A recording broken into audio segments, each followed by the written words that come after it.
ይህ ጥሩ መጽሐፍትና እውነተኛ ህይወቶች ተተርከው የሚቀርቡበት ቻናል ነው። ሰብስክራይብ በማድረግ ይጀምሩ። የመጽሐፉ ርዕስ አንዳንዴ ከሳሚ ጋርና ሌሎችም ይሰኛል። ደራሲው መንግስቱ መራጽዮን ነው። በፋንታ ገብረ ማርያም ተተርኳል። መልካም ቆይታ።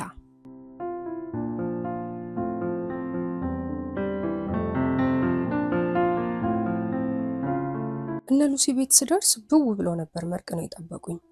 ሉሲ መስፍንና ሳሚ ከተነጠፈው ፍራሽ ላይ እንደ ዕጣን ጥግ ጥጉን ተቀምጠው ጉንጫቸውን አሳብጠዋል። እኔ ለራሴ ምግብ አቅርቤ እየበላው ዝም ብዬ አያቸዋለሁ። ሉሲ ተናዳለች። መስፍን ነበር ያናደዳት። ሉሲ አንድ የማውራት ከጀመረች ሌላ ሰው አታስወራም። የፍልስፍና ተማሪ ነች። በፍልስፍና ትምህርት ላይ በተነሳ ክርክር ነበር መስፍን ያናደዳት። ፍልስፍና ዳቦ አይጋግርም የሚለውን የታወቀ አባባል ፍልስፍና እንደ ትምህርት ሊማሩት የሚገባ ነገር አይደለም፣ ሌላ ነገር ብታጠኝ ይሻልሽ ነበር በሚለው ውረፋ ተበሳጭታ፣ ልክ ነው፣ ፍልስፍና እኮ ዳቦ ጋጋሪ አይደለም ቂጣ የሚጠፈጥፈው። ከዳቦ ጥያቄ ስላልወጣን ትምህርት ሁሉ የሆር ጥያቄን የሚመልስ ካልሆነ ዋጋ የለውም ብለን ስለምናስብ ማንቋሸሽ እንወዳለን። አንተም አለ በሌለን ሀብት ምጣኔ ሀብት የምታጠና። ሁለተኛ እንዲህ እንዳትለኝ። ሉሲ ከምሯ ተናደደች። ልክ ነሽ አለ መስፍን ፈገግ ብሎ። ቢያንስ የኔ ትምህርት አንድ ዳቦን ለስንት ሰው ላብቃቀው የሚለውን ጥያቄ ለመመለስ ነው፣ ብዙ ዳቦ ስለሌለን። እናንተ ፈላስፎቹ ግን ያለውን ዳቦ በላቡ ካመረተው አካል ላይ እየተካፈላችሁ እየበላችሁ ምንም ሳትሰሩ ትኖራላችሁ። ሳሚ ጨብጦት የነበረውን የሻይ ብርጭቆ ወለሉ ላይ እያስቀመጠ እንዲህ ሲል ተራውን መናገር ጀመረ። እኛ ሀገር ከግማሽ በላዩ ምንም ሳይሰራ የሚበላ ጥገኛ ነው።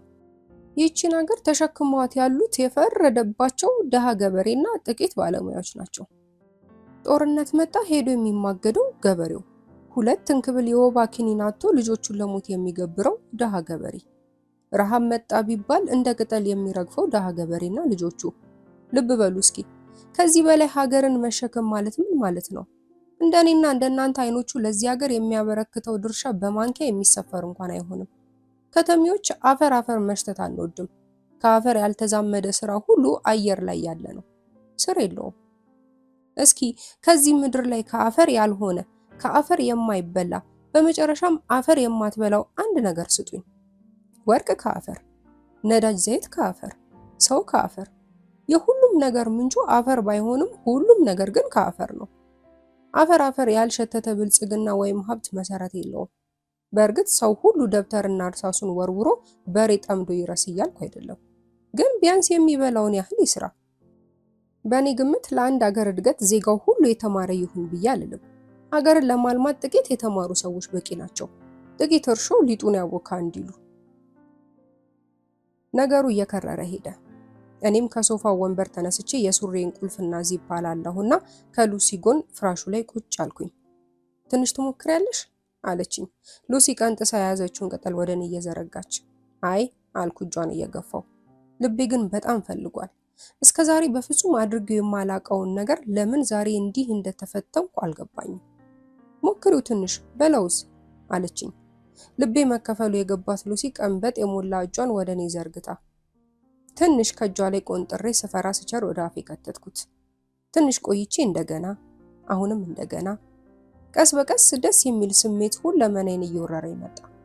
ፊት ለፊት የነበረውን የፔርሙዝ ሻይ ብቻዬን ማለት ይቻላል ካጋባሁት ቆየሁ። በጣም ለበርካታ ጊዜያት ለሽንቴ ወደ መጸዳጃ ቤት እንደተመላለስኩ ትዝ ይለኛል። እርግጠኛ ነኝ ግን ከሄድኩባቸው ጊዜያቶች ውስጥ አንድ ሁለት ጊዜ ለምን ወደ መጸዳጃ ቤት እንደሄድኩኝ ጠፍቶብኝ ሳልሸናው ወደ ተቀመጥኩበት ፍራሽ ላይ ተመልሻለሁ። ግንባሬ ላይ ላፍ ችፍ ብሎ የልቤ ፍጥነት እየጨመረ ደስ በሚል የስሜት ባህር ውስጥ ተዘፍቄያለሁ። ሳሚ ዝም ብሎ ያወራል። ርዕሱ በምን እንደተነሳ ባላውቅም ትዝ ከሚለኝና በማስታወሻ ካሰፈርኩት ላካፍላችሁ። ሰው ዘሩን ቢቆጥር እንደ ሽንኩርት ተልጦ ያልቃል እንጂ የትም አይደርስም። ሰው ራሴን ፍለጋ ላይ ነኝ ብሎ እሱነቱን ወደ ኋላ ሲተረትር እድሜ ዘመኑን ቢፈጅ የሚደርሰው አንድ ነገር ላይ ነው፣ ከጭብጥ አፈር። ሰው ግን ድካሙ ሁሉ ራሱን ሳይሆን እውነትን ፍለጋ ላይ ቢሆን ከዛ እውነት ውስጥ ራሱን ቢፈልግ ተሳክቶለት ካገኘው እሱነቱ ተተርትሮ የማያልቅ ቱባ ክሮን ያገኘዋል። ፍለጋዬ እውነት ለማግኘት ነው። አሁን የተረዳሁት ነገር ቢኖር እያንዳንዱ እውነት ሁለት ገጽታ አለው። አንደኛው እውነት ሐሰት ሲሆን፣ ሌላኛው ደግሞ እውነት እውነት ነው። እውነትን አገኘው ብዬ ስል ሌላውን ገጽ ገልጬ ሳየው ሌላ ንጹህ ሐሰት ሆኖ አገኘዋለሁ። ግማሽ እውነት ግማሽ ሐሰት። ማንም መጥቶ አንድ እውነት የሚመስል ነገር ቢሰጠኝ ገልብጬ ሳላይ አልቀበለውም። ሉሲ ለረጅም ደቂቃዎች ስታወራ እንደነበር አውቃለሁ። ስለምን እንደሆነ ግን ብዙም ትዝ አይለኝም። ብሶት እንደሆነ ግን እገምታለሁ። አትጥዩ አላት ሳሚ መሃል ገብቶ። አንዳንዴ ሊያነቃሽ ነው። በሆነች ሩቅ ምስራቅ ባለች ሀገር ውስጥ አንድ በጣም ግዙፍና በመሃል አደባባይ ላይ ከጥንት ጀምሮ የቆመ ከሸክላ የተሰራ የቡዳ ሐውልት ነበር። ታዲያ በአንድ ወቅት በመንገድ ስራ ምክንያት ወደ ሌላ ቦታ መዘዋወር ነበረበትና በከፍተኛ ጥንቃቄ አንስተው ሊያዘዋውሩ ሲሞክሩ ሳይሳካ ቀረና ሐውልቱ ተሰነጠቀ። የሚገርመው ነገር የላይ አካሉ ሲሰነጠቅ የሸክላ እንደነበር ታምኖ የነበረው ሐውልት ውስጡ ንጹህ ወርቅ ነበር። አንዳንዴ አንገጫቅጮ ያፈረሰሽ ሲመስልሽ ያን ሁኔታ አትጥዩ። ጫጩት ቅርፊቷን ሰብራ ካልወጣች በህይወት አትኖርም። ህይወት የተደበቀ ማንነትሽን ሊያወጣ ሲፈልግ ቅርፊትሽን ከላይ ከላይ ይሰብራል። ስለዚህ አትጥዩ። ማንም ሰው በተመቸው ቦታ ላይ ኖሮ ይሆናል እንጂ አድጎ ግን አያውቅም። እየመሸ መጥቷል። እኩለ ሌሊት ሊሆን አካባቢ ነው። ሁላችንም ተያይዘን ወጣን። ወደ ተኮናተርነው ታክሲ ውስጥ ስንገባ በአየር ላይ የተንሳፈፍኩ እንዳለው አይነት ነበር ስራመድ የነበረው። ስመጥር ከሆነ አንድ መጠጥ ቤት መግባታችን ትዝ ይለኛል። ጭፈራው፣ ድሪያው፣ ሙዚቃው ደርቷል። የምወደው ሙዚቃ በመጣ ቁጥር ሁሉ እየተነሳው ዳንሱን አስነካዋለሁ። አንድ መልከ መልካም ወጣት ጋር በተደጋጋሚ ተቃቅፈን ስንደንስ ይሁን ስንዳራ እንደነበርም አስታውሳለሁ። በመጨረሻም ከንፈሩን ከከንፈሬ አገናኝቶ ከተጎነጨው አልኮል በአፉ ሲያቀብለኝ እስካለው ድረስ የነበረውን ሁኔታ ትንሽ አስታውሳለሁ። በጣም ርቦኛል። ከዚህ ወጣት ጋር በአንድ የሚያምር በፍራፍሬ ተክሎች የተሞላ ደን ውስጥ ተቃቅፈን የምንሄድ ይመስለኛል። አንነጋገርም፣ ብቻ ዝም ብለን እንሄዳለን። ረሃብ አንጀቴን እያላወሰው በዚህ ወጣት እቅፍ ውስጥ ሆኜ መራመድ አይሉት መንሳፈፍ አይነት እንጓዛለን። ሲደክመን ከአንድ ዛፍ ጥላ ስር ቁጭ አልን። አያናግረኝም፣ እኔም ምንም አላናግረውም። ከጎኔ ከሙዝ ዛፍ ላይ ተገንጥሎ የወደቀ አንድ ሙዝ ወድቆ አገኘው። ያንሰፈሰፈኝን ረሃብ ለማስታገስ እጄን ዘርግቼ ሙዙን አነሳውና በችኮላ ልጬ በረሃብ ምክንያት ምራቅ በሞላ አፌ ውስጥ ከተትኩት።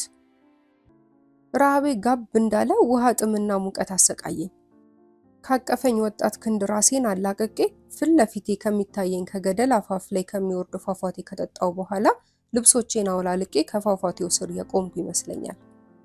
ቀዝቃዛው ውሃ አናቴ ላይ መውረድ ሲጀምር ወደ አእምሮዬ እየተመለስኩ መጣው። ሙሉ በሙሉ ስነቃ ራሴን ያገኘሁት የት እንደሆነና እንዴት እንደመጣው ከማላቀው መታጠቢያ ቤት ውስጥ ከተከፈተው ሻወር ስር መለመላይን እንደቆምኩ ቀዝቃዛ ውሃ ቁልቁል እየወረደብኝ ነበር።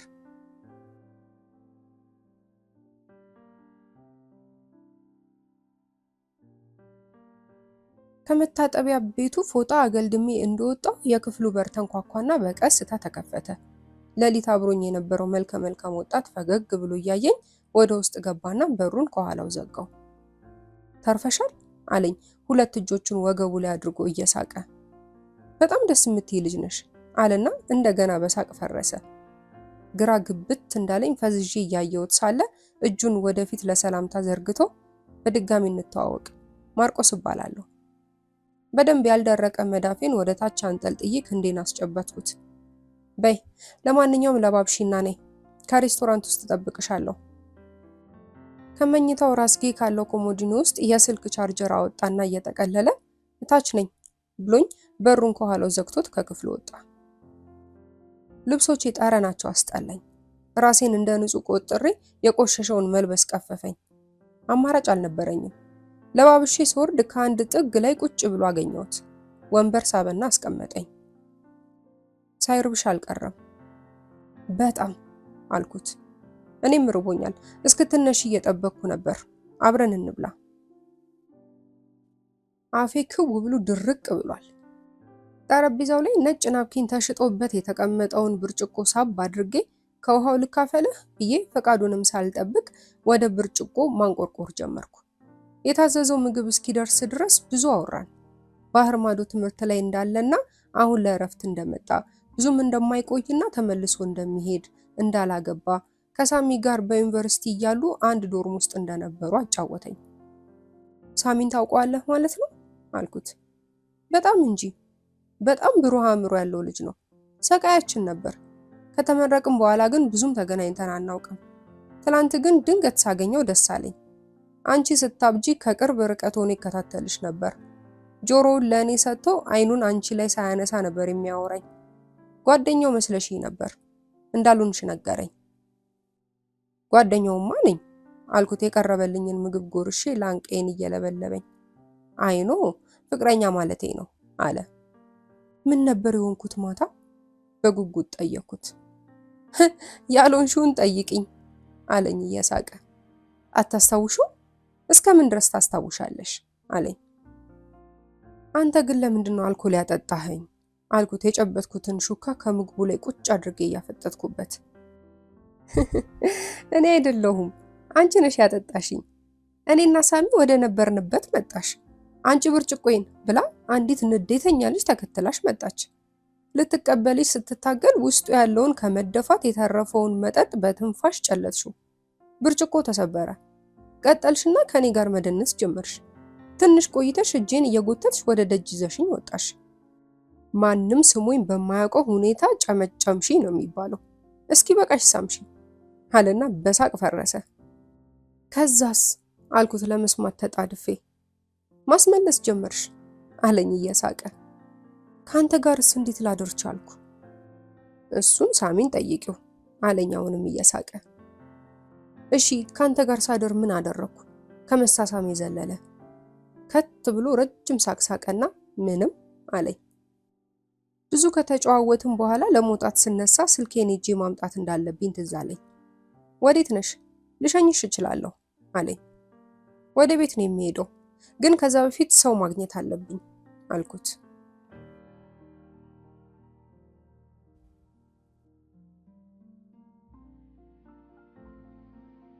መኪናው ወደ ቆመችበት ቦታ ስንሄድ ካፊያ ጀምሮ ነበር።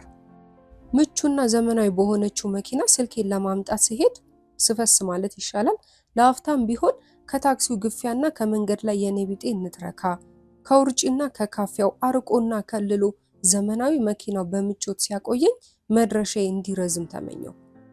ከሲዲ ማጫወቻው ከሚንቆረቆረው ሙዚቃ በቀር ከውጭ ያለው ግርግርና ሁካታው ፈጽሞ አይሰማም። ለካ ለዚህ ነው አልኩ በውስጤ። ሰው በምቾት ሲታጠር ይህ የፍስሐ ጉዞ እንዳይደናቀፍበት የቻለውን ሁሉ የሚያደርገው። ለካስ ለራስ ከከፈቱት የሚወዱት ሙዚቃ በቀር ከውጪ ያለውን ብሶትና ልመና መስማት የማይፈልገው። ለካ ለዚህ ነው የምቹ አውቶሞቢሉ ፍሰት እንዳይቋረጥ የተሽከርካሪው የነዳጅ ቋጥ ሁሌም ጢም ብሎ እንዲሞላ የሚፈለገው። ለካ ስለዚህ ነው የተሽከርካሪዋ ጎማ የሚደፈጥጠው ቀዝቃዛና ጎርባጣው መንገድ የሚፈጥረው መንገጫገጭ የማይሰማው። በአጠቃላይ ከምቹ ተሽከርካሪ መውረድ ያስጠላል። ክፋቱ አቀበት ላይ ድንገት ነዳጅ የጨረሰ እንደሆነ ነው። መውረዴ አልቀረም። ከመድረሻ የደረስኩና ወረድኩኝ። ለጥቂት ጊዜም ቢሆን ተሰውሬ የቆየሁት የእግረኛነት ህይወቴ በቀዝቃዛ አየርና ካፊያ ተቀበለኝ። ሲያስጠላ። ከብዙ ጭቅጭቅ በኋላ የእጅ ስልኬን አስመልሼ ወደ ተለመደው የታክሲ ጥበቃ ምስኪን ጥላዬን ዘርግቼ ከመንገዱ ጠርዝ ተገተርኩ። እቤት ገብቼ ልብሶቼን እስክቀይር ድረስ ቸኩያለሁ።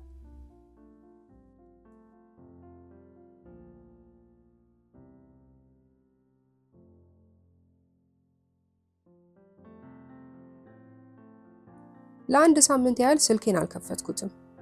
ብዙ ጊዜን ቤት ውስጥ ነበር ያሳለፍኩት። የክረምቱ ወቅት እየተገባደደ ስለመጣ ወደ ካምፓስ መመለሻዬ ተቃርቧል። ጎረቤታችን የሆነችው የልጅነት ጓደኛ አብረህት መውለጃዋ ስለደረሰ እሷን ሄጄ ማጫወት እንዳለብኝ እያሰብኩ ምግብ ላበሳስል ተነሳው። ቤቱ ጭር ብሏል። እናቴና እህቴ ስራ ናቸው። ሁለቱ ወንድሞቼ ቅሪላቸውን ሊያለፉ ሁሌም በማለዳ ነው የሚወጡት። የ14 ወይም 15 ዓመት ልጅ እያለሁ እንደዚህ ቤቱ ጭር ሲል ደስታዬ ነበር። በተለይ ከሰፈራችን አንዱ ሞቶ መንደርተኛው ሁሉ ቀብር ሲሄድና አካባቢው ጭር ሲል በቃ ምን ልበላችሁ ጮቤ ነበር የምረግጠው። ይህችን ጭርታ በጉጉት የሚጠብቀው ከቤታችን ማዶ ካለው ቤት ውስጥ የሚኖረው ኩያዬ ሰለሞን ሰሌ ሳስልክበት እቤት ካለ ሹልክ ብሎ ይመጣል። በቃ እስኪ በቃን ድረስ እንሳሳማለን። መሳም ያስጀመረኝ እሱ ነበር። አቤት እንዴት ፍንድቅ እል እንደነበር። ምን ያደርጋል ታዲያ ቤተሰቦቹ ሌላ አካባቢ ቤት ገዙና እኔን እዛው የቀበሌ ቤታችን ውስጥ መሳም ካልጠበቁት ከንፈሮቼ ጋር ትቶኝ እብስ አለ። ከዛም በኋላ ድንገት እንኳን አይቼው አላውቅም። ሲገርም ቀረውበታ። ወንዶችና አውቶቡስ አንድ ናቸው ብላኛለች ሉሲ። አንዱ ሲሄድ ሌላው ይመጣል።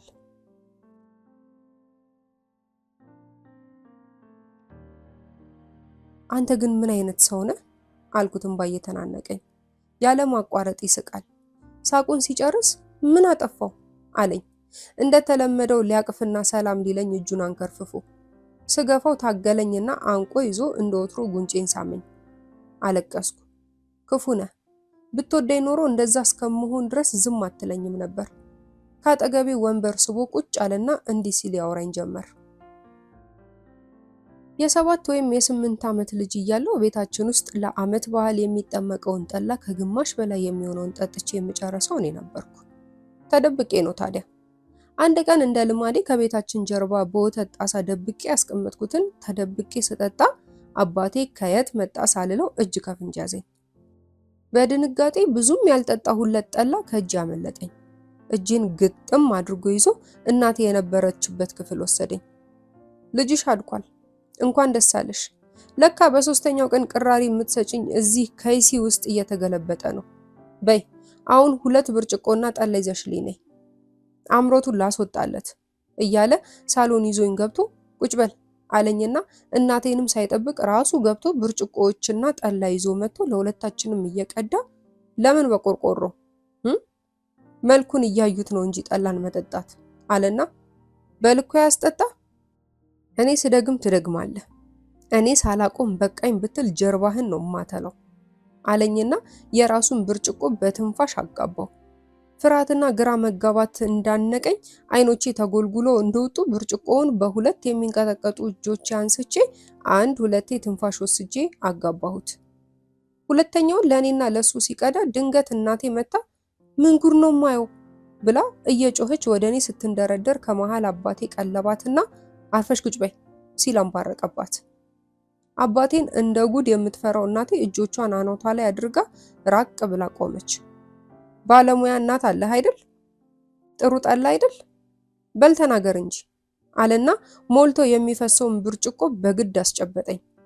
በል ጠጣት ብሎ ሲያጉረጠረጥብኝ እንባዬ እየፈሰሰ ተቀብዬ ደረገምኩት። 3ኛውንም ተጋትኩት።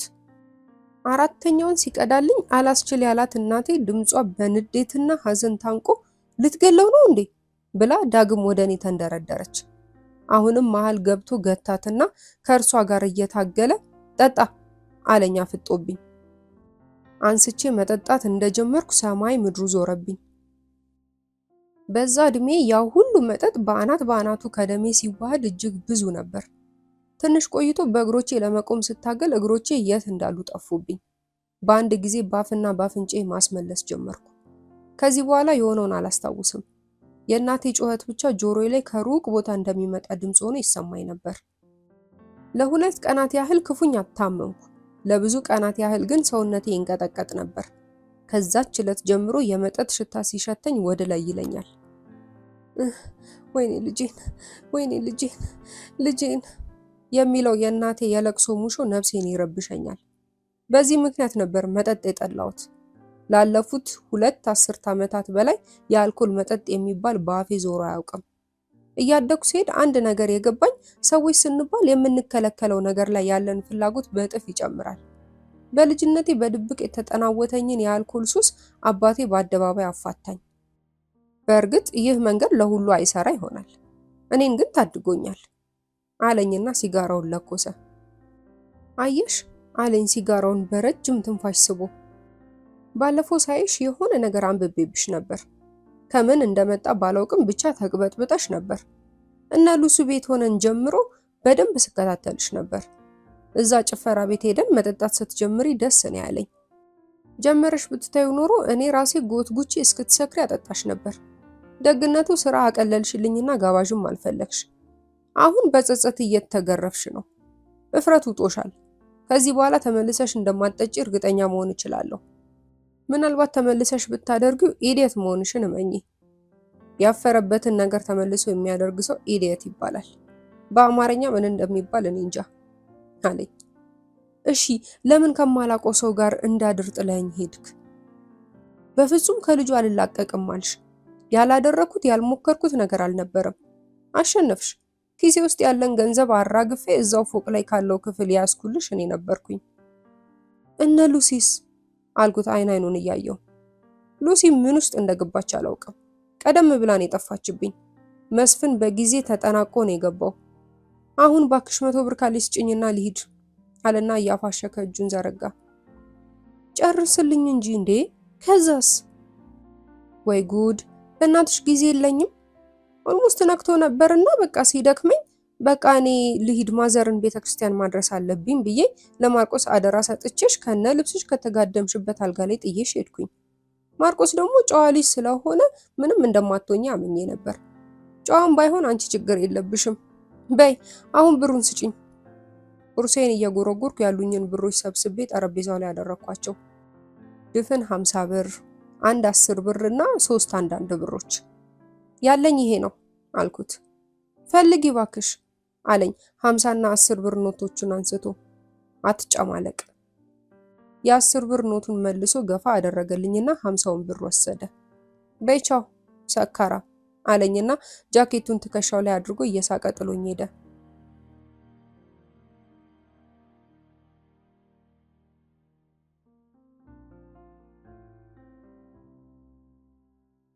እሱን ካገኘው በኋላ ዋና ለመዋኘት አስቤ ነበር የጀርባ ቦርሳዬን ተሸክሜ የወጣሁት።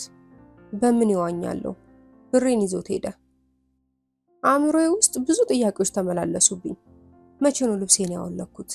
እንዴት ነው እርቃን ራሴን መታጠቢያ ቤት ውስጥ ያገኘሁት? ማርቆስስ ከክፍሉ ውስጥ ይዞት የወጣው ቻርጀር መቼ ያስቀመጠውን ነው? ካንተ ጋር ምን አደረኩ ብዬ ስጠይቀውስ ምንም ብሎ የሳቀው ለምን ነበር? ብቻዬን ከካፌው በረንዳ ተቀምጬ በሐሳብ እንደተዋጥኩ ቆየውና ስልክ አንስቼ ወደ ሉሲ ደወልኩ። አይነሳም። መስፍን ጋር ደወልኩ። ጥሪ አይቀበልም።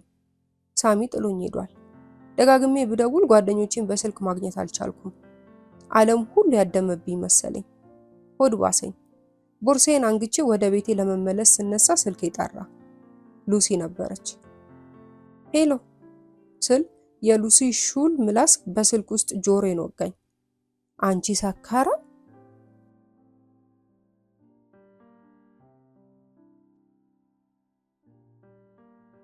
አባቴን ካጣው 17 ዓመት ሆነኝ። ትምህርቴን ልጨርስ 2 ዓመት ቀረኝ። ማርቆስ ወደ መጣበት ሊመለስ 2 ቀን ቀረው። የብረት መውለጃና የአዲስ ዓመት መባቻ ደግሞ 1 ቀን ብቻ። የሉሲን ስልክ አንስቼ ነበር ባለፈው ያቆምኩት አይደል? የስካርና የሰካራም ወሬ በዚሁ ይብቃንና ጥቂት ሳምንታትን ወደፊት አልፌ ላጫውታችሁ። ረፈድ አድርጌ ነው ከቤት የወጣሁት። ያሉኝን ጉዳዮች ተኳኩሼ ማምሻው ላይ ማርቆስን ለመሰናበት ቀጠሮ ይዣለሁ። ሰፈራችን የአውደ ዓመት ድባብ አርፎበታል። በግ የሚነዱ ነጋዴዎች፣ ኮባ ቅጠል፣ ዶሮና እንቁላል ይዘው የተቀመጡ ቸርቻሪዎች እና ችቦ የሚገዙና የሚሸጡ ታዳጊዎች መንገዱን ሞልተውታል። አለፍ ብሎ ደግሞ የአድባሩ ጉልበት ገስጥ ተዘብዝፎ የቀረበለትን ገብስ ለመፈተግ ሙቀጫውን ደልዳላ መሬት ላይ ለማስቀመጥ ያመቻቻል። ገስጥ ከልጅነቴ አንስቶ የማውቀው የሰፈሩ አገልጋይ ነው። እንዴት እንደማያረጅ ይገርመኛል። ልጆኜ እነ ሜሪ የልጅነት ጓደኞቼ ማለት ነው ሲጫወቱ ከጨዋታው አልቀላቀል ብለውኝ ለአባቴ ለመክሰስ እያለቀስኩ ወደ ቤት ሲሄድ ያስፈጨውን ዱቄት ከቤታችን አድርሶ እየተመለሰ ለምቦጬን አንጠልጥዬ ስነፋረቅ አገኘኝና ምን ሆነሽ ነው ጨረቃ ሲል ጠየቀኝ። ጨረቃ እሱ ያወጣልኝ ቅጽል ስም ነው። ሳግ እያነቀኝ ምክንያቴን ስነግረው ና ያሳየኝ አለና በዱቄት እጁ ትንሿን እጄን ይዞ ያሉበት አደረስኩት። እናንተ ማን ነው ልጄን አላጫውትም የሚላት? ፈሳሙላ በሉ አሁን አጫውቷት አለና ለማምለጫም እንዲሆን በዱቄት የነጣች ስሙኒ ከሚስጥር ኪሱ አውጥቶ በእድሜ ትንሽ ከፍ ለምትለው ሃይማኖት እያስጨበጠ በዚች ደግሞ ተጫውታችሁ ሲጨርሱ ከረሜላ ብሉበት፣ ዋ እንዳትጣሉ ብሎን ወደ ስራው ለመሄድ ፈጠነ። የተሰበሰበው ማቲ ሁሉ ቀልቡ ስሙኒዋ ላይ አርፎ ነበርና የጓጓሁለት ጨዋታ ለዛውን አጥቶ ብዙም ሳይቆይ ተበትኖ በስሙኒዋ በተገዛው ናና ከረሜላ ላይ በክፍፍል ምክንያት የሁለተኛው ዓለም ጦርነትን የሚያስንቅ ቅልጥ ያለ ጦርነት ተጀመረ። በጉቦና በማስፈራራት ከጨዋታው የቀላቀለኝን ገስጥ ከዛች የልጅነት ትዝታ የተነስቼ ወደዋለሁ። ገስጥ ደህና ዋልክ አልኩት ሙቀጫውን እያመቻቸ ሳለ። እንዴ ጨረቃ አለሽ እንዴ? ጉንጬን አገላብጦ ሳመኝ። ሃይ ትልቅ ሰው አረጀሽ እኮ። ወይ ጉድ! በይ ጉልበቴም ሳይደክም ቶሎ አግቢ እንጂ እያለ እየቀለደ ጥቂት አዋራኝና ሙቀጫውን ወደ ማመቻቸት ተመለሰ። እሱን ተሰናብቼ ወደ ቆመው ባዶ ታክሲ ውስጥ ገባሁ። ብዙም ሳይዘገይ የሞላው ታክሲ እኔንና ኩንታል ሐሳቤን ከሌሎች ተሳፋሪዎች ጋር እንደጫነ ተንቀሳቀሰ። የግል ጉዳይን ጨራርሼ ምሽት ላይ ማርቆስን አገኘሁት። ባለፈው የፈሰስኩባትን መኪና ሳይሆን ከተቃጠርንበት ቦታ ያነሳኝ በሌላ ከዛ በተሻለ ዘመናዊ ተሽከርካሪ ነበር። እኔ የምወደውን ትምህርቴን ለ2 ዓመታት ያቋረጥኩት ረዳት በማጣቴ ቤተሰቤን ለማገዝ ስራ መስራት ስለነበረብኝ ነበር። የማርቆስ ደልቃቃ ህይወትና እኔ ያለፍኩበት የህይወት ፈተና ለንጽጽር የሚመች አልነበረም። እኔን ከነ ቤተሰቤ ከእጅ ወደ አፍ ኑሮ የፈረደብኝ ህይወት ለሱ የፈረደለት ለምን ይሆን? ገስጥ እድሜ ዘመኑን በብልጣብልጥ የመንደራችን ነዋሪዎች ጉልበቱ ይበዘበዛል። ችሎታና ስራ፣ ድካምና ክፍያ፣ በጎነትና ሽልማት በሩቁ ይተላለፋሉ። እንደ ማርቆስ አይነት ደልቃቆች ደግሞ ተድላን ያገሳሉ። ለምን? በአንድ ወቅት ከሳሚ ጋር ስናወራ ህይወት ሁሉንም እኩል የምታስቀምጥ አግዳሚ ወንበር አይደለችም ብሎኛል። ሰዎች ባላቸው ችሎታ ወይም በተለያየ መንገድ ባካበቱት ቁስ ይለያያሉ። ሰዎች መደብ ፈጣሪ ፍጥሮች ናቸው። መለየት ይወዳሉ። ሰዎች ራሳቸውን በቋንቋ፣ በዘር፣ በሀብት፣ በእውቀት ለያይተው ግሩፕ ይፈጥራሉ። ተቀላቅለን የምንኖር እንመስላለን፣ ግን ተለያይተን ያለ ነው። በእያንዳንዳችን ልብ ውስጥ ያለው የልዩነት መጠንን መለካት ቢቻልና ቢለካ ልዩነቱ ከጽንፍ ዓለም ይሰፋል። ልዩነት የሚቀር ነገር አይደለም። ነገር ግን ሰው ሁሉ ከሰውነቱ እኩል ነው። ሁሉም ሰው ወርቅ ነው። ሁሉም ሰው ግን ወርቅ የለውም። ወርቅ የሆነውን ሰው ከባለ ወርቁ እኩል መቀበል ስትጀምሪ ከህይወት ምስጢሮች መካከል አንደኛውን ፈታሹ ማለት ነው። ባለ ወርቅ ወርቅ ከሆነው ሰው አይበልጥም። ሰዎች አንዳንዴ ሀብታም የሆኑና ሀብት ግን አይሆኑ። ማርቆስ ከ2 ቀናት በኋላ ይመለሳል። በብዙ ጭቅጭቅ ነበር ዛሬ ያገኘሁት። ላገኘው ስላልፈለኩ ማለቴ ነው። ባለፈው ጊዜ በውስጥ የተፈጠረውን እንቆቅልሽ ስላልተፈታልኝ ላገኘው ብዙም ደስተኛ አልነበርኩም። ሆኖም ግን ጨዋና ለስላሳ ልጅ ስለሆነ ከመጣው በኋላ መገናኘታችንን አልጠላሁም።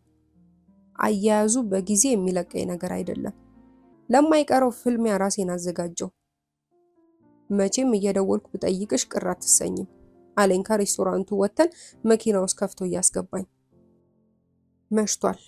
እኔ በልቤ ፈቃደኛ ሆኜ ያለው ቢሆንም እሱ ግን ትንሽ ፍርሃት የያዘው ይመስላል። አሳዘነኝ። እና መጠጥ አልጠጣም አልሽ አለኝ አስከተልና። ምን ነው ያ መሳም ናፈቀህ እንዴ አልኩት እየሳኩ። እሱንማ አታንሽብኝ አለኝ ፊቱ ከጨረቋ ይበልጥ ደምቆ። መኪናዋን ከቆመችበት ለማውጣት ሲዘጋጅ ድንገት ጠጋ ብዬ ድብልቅ አድርጌ ሳምኩት። ከምናድርበት ሆቴል ስንደርስ ብዙም አልቆየንም። ከክፍሉ እንደገባን በሩን ከኋላው ጠርቅሞ ልብሶቼን እንደ ገር ብርቱካን ልጣጭ እየገለፈፈ ይወረውራቸው ጀመር። ስራ አልፈታውም። የሱንን ያገዝኩት።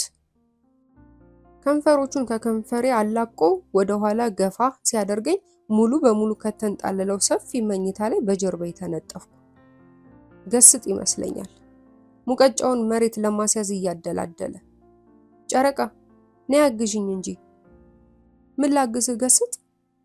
ነይ ቦታው አልተመቸኝም፣ እንዳይነቃነቅ ሙቀጫውን ከስር ያዥልኝ።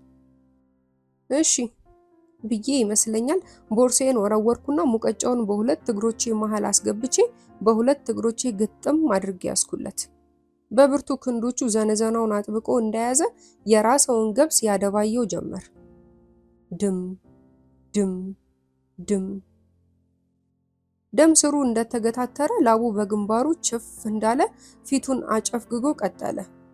እኔም የጠንካራ ክንዶቹ ኃይል የሚፈጥሩትን ንዝረት ለመቋቋም የደረቴ እብጠቶች እስኪያሙኝ ድረስ የሙቀጫውን ወገብ ተጠመጠምኩበት።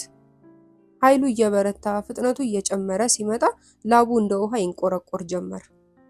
ወደ ላይ አንጋጥጬ አፌን በሰፊው ከፍቼ እመለከተዋለሁ።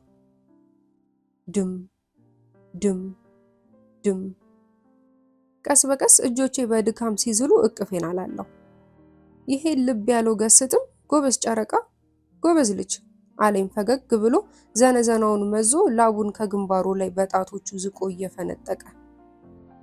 ከተመሰጥኩበት ጥልቅ ስሜት ትንፋሽ ወስጄ አይኖቼን ስከፍት ሽቅብ በላይ የተጠመቀ የማርቆስ ፊት ተደቀነብኝ። ተመቻቸውና ጧ ብዬ ተኛሁ። ሊነጋጋ ሲል እግሮቼንና እጆቼን ካሉበት ገጣጥሜ ተነስቼ ሰዓት ለማየት ቦርሳዬን ከጣልኩበት ፈልጌ የእጅ ስልኬን አወጣሁ። 17 ሚስኮል እና በርካታ ቴክስት ሜሴጆች ከስክሪኑ ላይ አፈጠጡብኝ። ሳሚ፣ መስፍን እና እህቴ። የጽሑፍ መልእክቶቹን ለማንበብ ትዕግስት አጣሁኝና በቀጥታ ወደ ሳሚ ደወልኩ። አይነሳም። መስፍን ጋር ደወልኩ። መልስ የለም። እህቴ ጋር ለመደወል ስዘጋጅ የሳሚ ስልክ በመሃል ገባ። በአንድ ጥሪ ብድግ አደረኩት። አንቺ የት ነው ያለሽው? የሚለው የሳሚ ጥያቄ ከጀርባው በሚሰማ በበርካታ ሰዎች የለቅሶ ድምፅ ታጅቦ ከጆሮዬ ሲገባ በድንጋጤ ስልኩን በቁሜ ለቀኩት።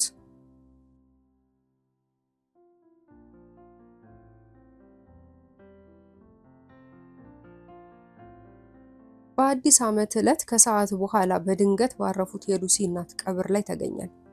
በጣም በርካታ ሕዝብ በተሰበሰበበት በዚህ ስርዓተ ቀብር ላይ ሁላችንም የሉሲ ጓደኞች ተገናኝተናል። መስፍን ራቅ ብሎ በሐዘን የተዋጠ ፊቱን በእጁ አስደግፎ ቆሟል። ቀጫጫዋ ሉሲ ደግሞ በዘመዶቿ ተደግፋ በተዘጋ ልሳኗ ታለቅሳለች። ሳሚ ከኔ በስተጀርባ ካሉ ሐውልቶች ተጠግቶ የሐውልቱ ላይ ጽሑፎችን ያነባል። አይናፋሩ ተኮላ ጥቁር ሙሉ ልብሱን እንደለበሰ እጆቹን አጣምሮ በሐዘን ተውጦ ቆሟል። እኔ በጥቁር ሻርፕና መነጽር ተጋርጄ የፀሐዩን ግለት ሽሽት ከአንድ ትንሽዬ የዛፍ ጥላ ስር ጉብ ካለ መሬት ላይ ቆሜያለሁ። ትንሽ ቆይቶ ሳሚ ወደ እኔ ራመድ ብሎ መጣና ምን ላይ እንደቆምሽ ልብ ብለሻል? የሰው መቃብር ላይ እኮ ነው የቆምሽው ሲለኝ ዝግንን ብሎኝ ሟች ጎትቶ የሚያስገባኝ እስኪመስለኝ ድረስ ተጣድፌ ቦታ ቀየርኩ። ሳሚ አልኩት ተከትሎኝ መጥቶ አጠገቤ እንደቆመ። አይገርምህም የሰው ብዛት አልኩት ወደ ህዝቡ እየተመለከትኩ። ሳለቅስ የዋልኩበት አይኖቼ አብጠዋል። ራሴን አሞኛል። አየሽ አለኝ ሳሚ ወደ ተጠለልኩበት የጥድ ዛፍ ጠጋ ብሎ። ሰው ውልደቱ ብቻ ሳይሆን ሞቱም ክብር ነው። አብዛኞቹ የለቅሶ ባህላችንን ሲተቹ ያበሳጨኛል። እኔ ግን አብዛኛውን ገጽታ ደግፈዋለሁ። በቃ እንደ ባህላችን እንደ ልማዳችን ሐዘናችንን መወጣት አለብን። የኛ ህይወትና ኑሮ በጣም የተደጋገፈ ነው። ግለኛ ወደ ሆነው የኑሮ ደረጃ ገና አልደረስንም። ባንደርስ እንደውም እመርጣለሁ። ማደግ ካለብንም ከአብሮነት ባህላችን ጋር ነው አብረን ማደግ ያለብን። በህብረት ሰርግ ማድመቃችንም በህብረት በሐዘን መላቀሳችንም ያምራል። አንዳንዴ እኮ ውስጣችን ያጎሸውን ሐዘን በአደባባይ አልቅሰን እንድናፈርጥ ምክንያት እንሻለን። እዚህ አብዛኛው ሰው ሲያለቅስ የምታዩ ሰው ለሟቹ አይደለም፣ የራሱ ለቅሶ ነው የሚያስለቅሰው። እናቴ ሰው ሞተ በተባለ ቁጥር እየሄደች የምታለቅሰው ለሟቹ ብቻ አይደለም፣ በራችን ላይ በጥይት ለወደቀው የሁላችንም ታላቅ ወንድማችንም ጭምር እንጂ። ህይወታችን ደስታ ባያጣውም አብዛኛው የኑሯችን ውስጣችን ህመም አለ። ያቆርነው እንባ ብዙ ነው። ልብ በይ እስኪ በእኛ ኑሮ አንድ ሰው ሲሞት አንዳንዴ ቤተሰቡንም ጭምር ይዞ ነው የሚሞተው። 1000 ብር ደሞዝ ካለሽ 1000 ብር ታዛይ አንቺ ላይ አለ። ኑሯችን መተዛዘል ነው። በእናታችን ጀርባ ታዝለን እናድጋለን። ቆይተን አውቶቡስና ታክሲ ላይ እንተዛዘላለን። በቅጽበት አባቴ ወደ ሞተበት ቀን የኋሊት ነጎድኩ። የአባቴ አስክሬን በረጅም ሳጥን ውስጥ ተከቶ ከተደረደሩ ወንበሮች ላይ ጨርቅ ለብሶ ተቀምጧል። ቀሳውስቶቹ ምንነቱ በማይገባኝ ቋንቋ እያክቶመቶሙ እቤቱን ደስ በሚል ዕጣን እያጠኑት ነው። እናቴ በተዘጋ ልሳኗ እየተንጎራደደች ታለቅሳለች። ድንጋጤና መገረም ወሮኝ ዝም ብዬ ቁለጨለጫለሁ። አላለቀስኩም። ልጆች በመንደሩ በሚበዙበት ዘወትር ቅዳሜ ረፋዱ ላይ ጀላቲ እያዞረ የሚሸጠው ከድር ሰፈር ብቅ ሲል እንደ ወፍ እየበረርኩኝ ወደ አባቴ እሮጣለሁ። አጠገቡ ተገትሬ ቁና ቁና እየተነፈስኩኝ እጆቼን ዘርግቼ አባ ጀላቲ መጣ ስለው እቅፍ አድርጎ ይስመኝና አዲስ 10 ሳንቲም ከሳንቲሞች መሃል መርጦ ይሰጠኛል። እንዳመጣጤ ብር እያልኩ ሄጄ ጀላቴን ብታሳሳኝም በአዲሱ 10 ሳንቲም ለውጬ አምሮቴን እወጣለሁ። ታዲያ እንደ ልማዴ አባቴ በሞተ በሳምንቱ ጀላቴ አዟሪውን ከድር ሳየው ክንፍ አውጥቼ እየበረርኩኝ ከአባቴ ሳንቲም ለመቀበል ቤት ስገባ ለካ አባቴ የለም። ትንሿ ልቤ በሐዘን ጭርምት አለች። በጣም መራራ ነገር አፌን ሞላው። የዛን ቀን ለመጀመሪያም ለመጨረሻም ጊዜ ወደ ጓሮ ሄጄ ተደብቄ ምርር ያለ ለቅሶ ለዘላለም ለተለየኝ አባቴ አለቀስኩ። ከነፍሴ ካንጀቴ ከልጅነት የዋ ትንሽዬ ልቤ የተሰበሰበን የሳት ረመጥ ጨምቄ በእንባ መልክ ከልጅነት አይኖች ያዘነብኩት። በትዝታ ከአይኖች አሁንም የሚፈልቀው እንባ አይቶ ወሬውን ለጊዜው ቆም አድርጎ የነበረው ሳሚ ቀጠለ። እናም ሰው ሞቱ ክብር ነው። ለሟችም ይሁን በሟች ሰበብ ለራስ ማልቀስም ተገቢ ነው። ለቅሶ አሪፍ ቴራፒ ነው። ግን የሰው ልጅ ህይወት በሞት ተደምድሞ የሚቀር ከሆነ ከመኖር አለመኖር ይሻላል። ይህ ግን በፍጹም አይሆንም። እንደዛ ነው ብዬ አላምንም። የቀብሩ ስርዓት እየተገባደደ ነበር። አይኖቼን አባብሼ ራስ ምታት እየወቀረኝ ለመሄድ መራመድ ስጀምር ስልኬ ላይ የጽሑፍ መልእክት ገባ። እህቴ ነበረች። አስመረት መንታ ልጆችን ተገላግላለች። አንብቤው ፈገግ አልኩኝ። ህይወት ድንቅ ነች። በአንድ ጀንበር አንድ ትልቅ ዛፍ ገንድሳ ስትጥል 2 ቡቃያ ችግኞችን በምትኩ ተከለች። ልብ ብሎ ላስተዋላት ህይወት በረከቷ ያመዝናል። ህይወት ውብ ነች። መኖርም መታደል ነው። ከመኖር ደስታ አለ፣ ከመኖር ተስፋ አለ፣ ከመኖር ሳቅ አለ፣ ከመኖር ፍቅር አለ። ሞት ግን ሞት ክፉ ነው።